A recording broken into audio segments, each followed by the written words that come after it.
ಎಲ್ಲರಿಗೂ ನಮಸ್ಕಾರ. ರೇಣುಕಾ ಮನೆ ಅಡುಗೆಗೆ ಸ್ವಾಗತ. ಇವತ್ತಿನ ವಿಡಿಯೋದಲ್ಲಿ ನಾನು ಅತ್ಯಂತ ಆರೋಗ್ಯಕರವಾದಂತಹ ಹಾಗೂ ಅತ್ಯಂತ ರುಚಿಕರವಾದಂತಹ ಸೊಪ್ಪಿನ ಸಾಂಬಾರ್ ಮಾಡೋದು ಹೇಗೆ ಅನ್ನೋದನ್ನ ತೋರಿಸ್ತಾ ಇದ್ದೀನಿ. ಮೊದಲಿಗೆ ನಾನು ಒಂದು ಬಟ್ಲಾಗುವಷ್ಟು ತೊಗರಿ ಬೇಳೆನ ಒಂದು ಕುಕ್ಕರ್ಗೆ ಹಾಕ್ಕೊಳ್ತಾ ಇದ್ದೀನಿ. ನಿಮಗೆ ಎಷ್ಟು ಸಾಂಬಾರ್ ಬೇಕು ಅನ್ನೋ ಕ್ವಾಂಟಿಟಿ ಮೇಲೆ ನೀವು ಅಳತೆ ಮಾಡ್ಕೋಬಹುದು ಬೇಳೆನ. ನಾನು ಸೊಪ್ಪಿನ ಸಾಂಬಾರ್ ಮಾಡೋದಕ್ಕೆ ಸಬ್ಬಸಿಗೆ ಸೊಪ್ಪು, ಪಾಲಕ್ ಹಾಗೂ ಮೆಂತ್ಯನ ಉಪಯೋಗಿಸ್ತಾ ಇದ್ದೀನಿ. ಇವು ಮೂರು ಸೊಪ್ಪನ್ನು ಕ್ಲೀನಾಗಿ ವಾಶ್ ಮಾಡಿಬಿಟ್ಟು ಚಿಕ್ಕದಾಗಿ ಕಟ್ ಮಾಡಿ ಇಟ್ಕೊಂಡಿದ್ದೀನಿ. ಇದರೊಟ್ಟಿಗೆ ಟೊಮೆಟೊನ್ನು ಕೂಡ ಚಿಕ್ಕದಾಗಿ ಕಟ್ ಮಾಡಿ ಇಟ್ಕೊಂಡಿದ್ದೀನಿ. ಜೊತೆಗೆ 8 ರಿಂದ 10 ಹಸಿರು ಮೆಣಸಿನ್ಕಾಯಿನ ಇಟ್ಕೊಂಡಿದ್ದೀನಿ. ನಾನು ಹಸಿ ಮೆಣಸಿನ್ಕಾಯಿನ ಕಟ್ ಮಾಡಲ್ಲ, ಹಾಗೆ ಹಾಕ್ತೀನಿ. ನಾನು ಮೊದಲಿಗೆ ಎಲ್ಲವನ್ನು ಈ ರೀತಿ ರೆಡಿ ಮಾಡ್ಕೊಂಡ್ಬಿಟ್ಟು ಒಂದು ತಟ್ಟೆಲಿ ಹಾಕಿ ಇಟ್ಕೊಂಡಿದ್ದೀನಿ. ಹಾಗಿದ್ರೆ ಸಾಂಬಾರು ಮಾಡಬೇಕಾದ್ರೆ ಬೇಗ ಎಲ್ಲದನ್ನು ಹಾಕ್ಕೋಬಹುದು. ಇವಾಗ ತೊಳೆದಿಟ್ಕೊಂಡಿರುವಂತಹ ತೊಗರಿ ಬೇಳೆಗೆ ಕಟ್ ಮಾಡಿ ಇಟ್ಕೊಂಡಿರುವಂತಹ ಎಲ್ಲ ಸೊಪ್ಪುಗಳನ್ನು ಹಾಕ್ಕೊಳ್ತಾ ಇದ್ದೀನಿ.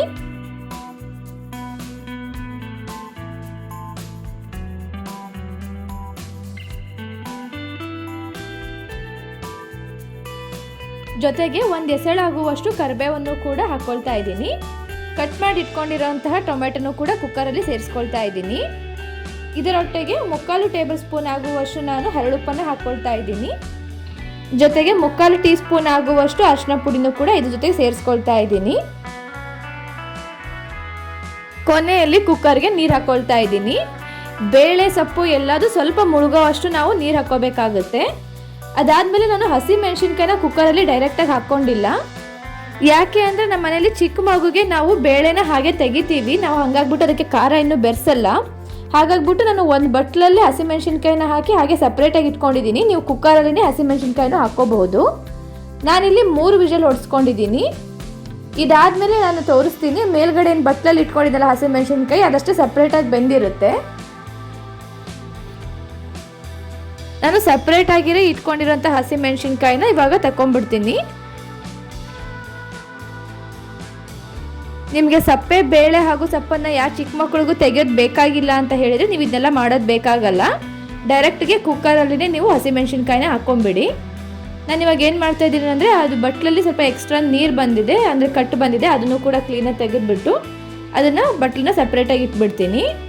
ಅದಾದಮೇಲೆ ನಾನು ಮಜ್ಜಿಗೆ ಕಟ್ಟಿಯೋ ಕೋಲಿಂದ ನಾನು ಇದನ್ನು ಕ್ಲೀನಾಗಿ ಒಂದ್ಸರಿ ಕಟ್ಕೊಳ್ತೀನಿ.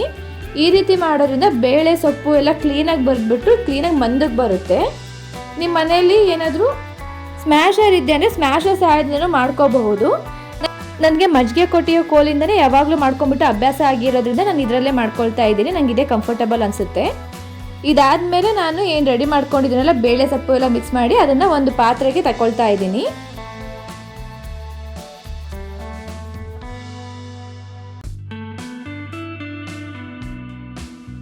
ಕುಕ್ಕರ್ಗೆ ಸ್ವಲ್ಪ ನೀರು ಹಾಕ್ಬಿಟ್ಟು ಇನ್ನೊಂದ್ಸರಿ ಕ್ಲೀನಾಗಿ ವಾಶ್ ಮಾಡಿಬಿಟ್ಟು ಪಾತ್ರೆಗೆ ಹಾಕ್ಕೊಳ್ತಾ ಇದ್ದೀನಿ. ಇದಾದಮೇಲೆ ಇದನ್ನು ಕ್ಲೀನಾಗಿ ಕುದಿಸ್ಕೋಬೇಕಾಗುತ್ತೆ.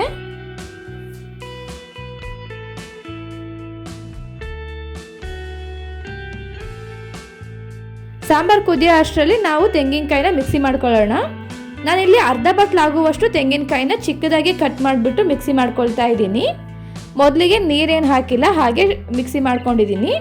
ಇದಾದಮೇಲೆ ನಾನು ಹಸಿ ಮೆಣಸಿನ್ಕಾಯಿ ಎತ್ತಿಟ್ಕೊಂಡಿದ್ದೆನಲ್ಲ ಅದನ್ನು ಇದ್ರ ಜೊತೆಗೆ ಹಾಕ್ಕೊಳ್ತಾ ಇದ್ದೀನಿ. ಮಿಕ್ಸಿಯಲ್ಲಿ ಹಸಿ ಮೆಣಸಿನ್ಕಾಯಿ ಹಾಕೊಂಡ್ಮೇಲೆ ಸ್ವಲ್ಪ ನೀರು ಬೆರೆಸ್ಕೊಂಡ್ಬಿಟ್ಟು ಇನ್ನೊಂದ್ಸರಿ ಕ್ಲೀನಾಗಿ ಪೇಸ್ಟ್ ಆಗೋ ಥರ ಮಿಕ್ಸಿ ಮಾಡ್ಕೊಳ್ತೀನಿ.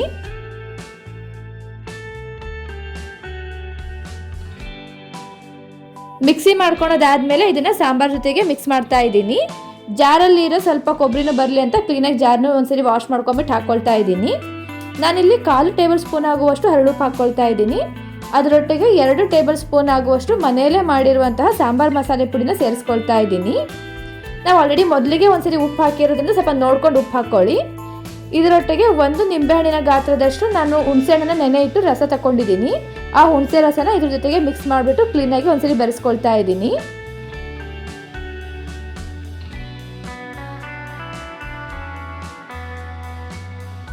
ಎಲ್ಲ ಇಂಗ್ರೀಡಿಯೆಂಟ್ಸ್ ಹಾಕಿದಾದ್ಮೇಲೆ ಕ್ಲೀನಾಗಿ ಒಂದ್ಸರಿ ಬೆರೆಸ್ಕೊಂಡಾದ್ಮೇಲೆ ಒಂದ್ಸರಿ ಕ್ಲೀನಾಗಿ ಕುದಿಯೋವರೆಗೂ ಬಿಟ್ಬಿಡಿ. ಯೂಶಲಿ ನಾವು ಹುಣಸೆ ಹಣ್ಣು ಮಸಾಲೆ ಪುಡಿ ಎಲ್ಲ ಹಾಕಿದ್ಮೇಲೆ ಕ್ಲೀನಾಗಿ ಕುದಿಸ್ಕೋಬೇಕಾಗುತ್ತೆ.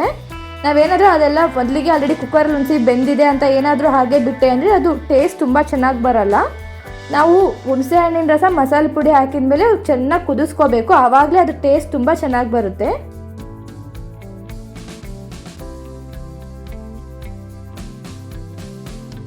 ನೋಡಿ ಎಷ್ಟು ಮಂದವಾಗಿ ಸಾಂಬಾರು ಬಂದಿದೆ. ಈ ರೀತಿ ಮಾಡೋದ್ರಿಂದ ಯಾರು ಸಾಂಬಾರಿಂದ ಸಪ್ಪನ್ನ ಎತ್ತಿ ಇಡೋಕ್ಕಾಗಲ್ಲ, ಎಲ್ಲದನ್ನು ಕ್ಲೀನಾಗಿ ಮಿಕ್ಸ್ ಮಾಡ್ಕೊಂಡು ತಿಂತಾರೆ. ಕೆಲವೊಂದ್ಸರಿ ಮನೇಲಿ ಮಕ್ಕಳು ಆ ಸಾಂಬಾರಲ್ಲಿ ಅಡುಗೆಯಲ್ಲಿ ಸೊಪ್ಪು ಈ ಥರ ಬಂದರೆ ಎತ್ತಿ ಪಕ್ಕಕ್ಕಿಟ್ಟು ಊಟ ಮಾಡ್ತಾ ಇರ್ತಾರೆ. ಆವಾಗ ಈ ರೀತಿ ಸಾಂಬಾರು ಮಾಡಿಕೊಡೋದ್ರಿಂದ ಅವ್ರಿಗೆ ಟೇಸ್ಟು ಕೂಡ ತುಂಬ ಚೆನ್ನಾಗಿ ಅನಿಸುತ್ತೆ. ಅದ್ರ ಜೊತೆಗೆ ಅವ್ರ ಕೈಗೆ ಸೊಪ್ಪು ಈ ಥರ ತೆಗೆದಿಡೋಕ್ಕೂ ಸಿಗೋದಿಲ್ಲ, ಕ್ಲೀನಾಗಿ ಎಲ್ಲದನ್ನು ತಿಂತಾರೆ.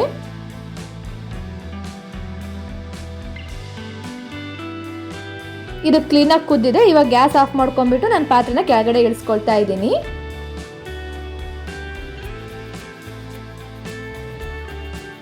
ಇದಕ್ಕೆ ಲಿಡ್ ಮುಚ್ಚಿಟ್ಬಿಟ್ಟು ಇವಾಗ ನಾನು ಪಕ್ಕದಲ್ಲಿನೇ ಒಗ್ಗರಣೆ ರೆಡಿ ಮಾಡ್ಕೊಳ್ತಾ ಇದ್ದೀನಿ. ಪಾತ್ರೆಗೆ ಸ್ವಲ್ಪ ಎಣ್ಣೆ ಹಾಕ್ಕೊಳ್ತಾ ಇದ್ದೀನಿ. ಎಣ್ಣೆ ಕ್ಲೀನಾಗಿ ಕಾದಾದ ನಂತರ ಅದಕ್ಕೆ ಸ್ವಲ್ಪ ಸಾಸಿವೆನ ಹಾಕ್ಕೊಳ್ತಾ ಇದ್ದೀನಿ. ಸಾಸಿವೆ ಕ್ಲೀನಾಗಿ ಸಿಡ್ದಾದ್ಮೇಲೆ ಇದರೊಟ್ಟಿಗೆ ಸ್ವಲ್ಪ ಇಂಗನ್ನು ಹಾಕ್ಕೊಳ್ತಾ ಇದ್ದೀನಿ. ಹಿಂಗೆ ಹಾಕೋದ್ರಿಂದ ಸಾಂಬಾರಿನ ಫ್ಲೇವರ್ ತುಂಬ ಚೆನ್ನಾಗಿ ಬರುತ್ತೆ. ಜೊತೆಗೆ 2 ಬ್ಯಾಡಗಿ ಮೆಣಸಿನ್ಕಾಯಿನ ಕ್ಲೀನಾಗಿ ಮುರಿದ್ಬಿಟ್ಟು ಹಾಕ್ಕೊಳ್ತಾ ಇದ್ದೀನಿ. ಇದರೊಟ್ಟಿಗೆ 2 ಎಸಳಾಗುವಷ್ಟು ಕರಿಬೇವನ್ನು ಕೂಡ ಹಾಕ್ಕೊಳ್ತಾ ಇದ್ದೀನಿ. ಒಗ್ಗರಣೆ ಕ್ಲೀನಾಗಿ ಬಾಡಿ ಆದಮೇಲೆ ರೆಡಿ ಮಾಡ್ಕೊಂಡಿದ್ದಂತಹ ಸಾಂಬಾರಿಗೆ ಅದನ್ನು ಹಾಕ್ಕೊಳ್ತಾ ಇದ್ದೀನಿ. ಇಷ್ಟ ಆದರೆ ರುಚಿಯಾದಂತಹ ಅತ್ಯಂತ ಆರೋಗ್ಯಕರವಾದಂತಹ ಸೊಪ್ಪಿನ ಸಾಂಬಾರು ರೆಡಿ ಆಯಿತು. ನೀವು ಇದನ್ನು ರೈಸ್ ಒಟ್ಟಿಗೆ ಸ್ವಲ್ಪ ಜಾಸ್ತಿ ತುಪ್ಪ ಹಾಕ್ಕೊಂಡು ಇದನ್ನ ಹಾಕ್ಕೊಂಡು ತಿನ್ನೋದ್ರಿಂದ ಸೀರಿಯಸ್ಲಿ ಟೇಸ್ಟ್ ತುಂಬ ಸಖತ್ತಾಗಿರುತ್ತೆ. ಚಿಕ್ಕ ಮಕ್ಕಳು ದೊಡ್ಡವರು ಎಲ್ಲರೂ ತುಂಬ ಇಷ್ಟಪಟ್ಟು ತಿಂತಾರೆ. ಇದನ್ನು ಬಿಸಿ ಬಿಸಿ ಮುದ್ದೆಯೊಟ್ಟಿಗೂ ಸರ್ವ್ ಮಾಡ್ಬೋದು, ತುಂಬ ಚೆನ್ನಾಗಿ ಅನಿಸುತ್ತೆ. ನಾವು ದಿನನಿತ್ಯದ ಆಹಾರದಲ್ಲಿ ಆದಷ್ಟು ಸೊಪ್ಪುಗಳು, ಹಸಿರು ತರಕಾರಿಗಳು ಇವೆಲ್ಲವನ್ನು ಸೇವಿಸೋಕ್ಕೆ ಪ್ರಯತ್ನ ಪಡಬೇಕು. ಇದು ಆರೋಗ್ಯಕ್ಕೆ ತುಂಬ ಒಳ್ಳೆಯದು. ಈ ಆರೋಗ್ಯಕರವಾದಂತಹ ಸಾಂಬಾರು ನಿಮಗೆ ಇಷ್ಟ ಆಗಿದ್ದಲ್ಲಿ ಚಾನಲ್ನ ಸಬ್ಸ್ಕ್ರೈಬ್ ಮಾಡ್ಕೊಳ್ಳಿ, ವಿಡಿಯೋಗೆ ಒಂದು ಲೈಕ್ ಮಾಡಿ ಹಾಗೂ ಆದಷ್ಟು ಶೇರ್ ಮಾಡಿ.